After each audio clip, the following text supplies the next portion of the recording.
Hey, this is Augie, Augie's Locker Room. When you come to the store, you're going to see things that you've probably never seen before unless you've been to a museum. Great items that go back to the Rockney era to the present. Website, augieslockerroom.com. Visit us here or the website. Well, here on Senior Day, snowy Senior Day, the Fighting Irish dominated from start to finish in a 44-0 victory. It was 17-0 at the end of the first quarter, and it was 37-0 by halftime, and we're out to a 44-0 drubbing. And BC didn't come to play, but Notre Dame sure did. Start to finish, 281 yards rushing. Defensively, only allowed 10 first downs. Yeah. I think 56 yards rushing or thereabouts. Notre Dame was the best team right from the get-go. 5 turnovers. Benjamin Morrison with 3 interceptions. The kid is on his way to a spectacular career. Yeah, BC didn't even have a chance to stay excited after jumping around during the pregame with the music. It was Notre Dame was suffocating defensively early. It was just an absolute clinic. The only thing that didn't happen was the block punt we all expect every week. Notre Dame's running game in this, it's amazing to me how they can get 281 yards, and I know they had a 51-yarder today, but it's just like gashing 7, 8, 12, 9. There are a few stuffs, obviously, in the second part of the second half because you're trying to run the clock out. But that's what they're going to need next week, and I think this is what they can bring to almost every game they play. Depending, they're not going to be a playoff opponent, but this is what they can bring to the equation now. They have finally found it. It's a little puzzling we didn't see at the end of last half, at the end of the Navy game, but it's obviously they have rediscovered their identity. Well, it was interesting. Marcus Freeman said that during the week, it's like, I don't care how many guys are in the box. Right. We're going to run the football.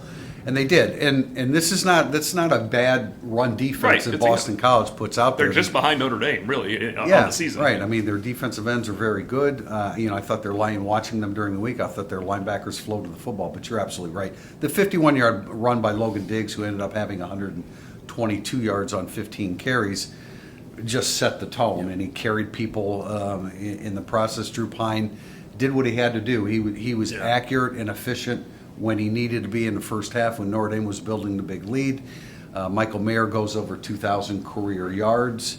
But Benjamin Morrison, the kid is just – the third one was kind of a gimme, I guess, to some extent. Still coming to him, though. There's no doubt about it. And I can't believe that teams are going to continue to go at Benjamin Morrison the way they have been in recent weeks. Well, they probably will next week because they're going to have to attack Notre Dame through the air. But the confidence level he has, and really the entire secondary. Now, today was a day for the secondary. It certainly wasn't a good day for receivers. Even it was Xavier Watts mentioned. I know it's tough for receivers to come out of their break. The snow didn't really affect the safeties, but there's nothing to take away from Notre Dame's effort because they made BC quit by how well they played. Boston College, I think.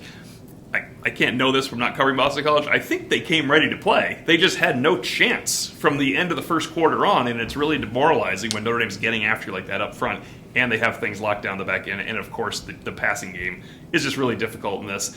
Drew Pine did not turn the ball over. Boston College threw 3 picks. That's why Drew Pine did his job. You can't judge anybody on out routes and fade routes in this game. Right. Well, we expected BC to come in ready because they were at their highest peak of the season. They just knocked off NC State, number 18 team in the country at NC State. And to BC's credit, to some extent, they did hold Notre Dame to 3 field goals. But Blake Grupe got back on the horse, and he struggled the last couple of weeks. Missed a field goal in each of the last 2 weeks, but he was 3 for 3 in the first half. And, there were enough touchdowns in there. There ended up being 4 rushing touchdowns, 3 by Audric Estime, and 1 each by Logan Diggs and by Chris Tyree. Matt Salerno gets his first career touchdown. Made one of the poorest decisions of the day by a Notre Dame player on the sliding attempt to catch a punt, but scored his first touchdown. Great to have Grupe back in the groove as you go out to USC, where you're going to probably need every point that you can get because that's a high-scoring team. But as we look at this USC team, I'm looking forward to really jumping into the film this week because they really struggled to stop the run and to keep points off the board. Fitting into the first half, too, Isaiah Foskey gets a sack. It was a good moment because he could celebrate with his teammates as they were going into intermission. So he breaks Justin Tuck's sack record. He's going to need a couple more sacks next week to try to extend that record because obviously that's going to be crucial against the Trojans. And I just think that if you're looking, there are so many positives in this game. You also wonder if Tommy Rees was trying to get Lorenzo Styles rolling a little bit, where he had a couple jet sweep plays, one on third down, he had a 21-yard run. He needs confidence of any type because he now has it in Colsey. I think Braden Lindsey's a confident guy. This was not a Braden Lindsey game, quite obviously out there. And, of course, the 3 running backs. Prister had his best day in a while as well. If you can get Styles involved, even if it's just in the jet sweep game, it does not have to be 3rd and 7. I think they found that in Deion Colsey and, of course, the tight ends.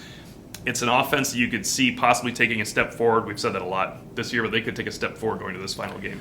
Plenty of heroes to go around, but you mentioned Deion Colsey, another big catch on third down, and he's really, really developing. This is a top to bottom great effort by the Notre Dame football team to move to 8-3 with a tremendous opportunity. We'll see here later tonight, USC, UCLA, but a tremendous opportunity to go out and defeat Notre Dame's greatest rival. Notre Dame runs away with it here on a snowy day in Notre Dame Stadium, 44-0.